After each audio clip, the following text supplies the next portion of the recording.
சில விஷயங்கள் நடக்கலாம், நடக்காமலேயும் போகலாம். இல்லை நம்ம எதிர்பார்த்ததை விட பெருசாக நடக்கலாம், இல்லை எதிர்பார்த்ததை விட சின்னதாக நடக்கலாம், இல்லை சுத்தமாக நடக்காமலேயும் வந்து பார்த்தோன்னா போகலாம், இல்லை ஆப்போசிட்டாக கூட வந்து பார்த்தோன்னா நடக்கலாம்.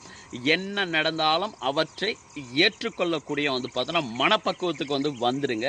ப்ளஸ் ரெண்டாவது ஒரு விஷயங்கள் கேள்விகளாக வந்து பார்த்தோன்னா வாழுங்க. இந்த 2 விஷயத்தை கரெக்டாக வந்து பார்த்தோன்னா ஃபாலோ பண்ணிங்கனாவே நிச்சயமாக இந்த இயற்கையும் சரி, இறைவனும் சரி, இந்த பிரபஞ்சமும் சரி, உங்களுக்கு என்ன தேவையோ, எதை கொடுத்தா இவன் சந்தோஷமாக இருப்பான், எதை கொடுத்தா இவன் சந்தோஷமாக வந்து பார்த்தோன்னா இருப்பாளோ அந்த விஷயத்தை தேடி தேடி தேடி தேடி எடுத்துகிட்டு வந்து கொடுக்கும். அதற்குண்டான நபர்கள் வந்து பார்த்தோன்னா உங்களை தேடி வந்து பார்த்தோன்னா வருவாங்க. ஏற்கனவே வந்தவங்களாக கூட வந்து பார்த்தோன்னா இருக்கலாம். அதற்குண்டான சூழல் ஒன்றா வந்து பார்த்தோன்னா உங்ககிட்ட வரும். அதற்குண்டான வந்து பார்த்தோன்னா எல்லா சாத்தியக்கூறுகளும் வந்து பார்த்தோன்னா உங்களுக்கு உருவாகி நிற்குங்களே. ஸோ மனமார்ந்த நல்வாழ்த்துக்கள், நல்லதாகவே நடக்கட்டும். கேள்விகளாக வாழுங்க. என்ன மாதிரியான ஒரு விஷயங்களாக இருந்தாலும் வந்து பார்த்தோன்னா ஏற்றுக்கொள்ளக்கூடிய மனப்பக்குவத்துக்கு வந்து பார்த்தோன்னா வாங்க, நல்லதாகவே நடக்கட்டும். பிரபஞ்சத்துக்கு நன்றி, இயற்கைக்கு நன்றி, வருண பகவானுக்கு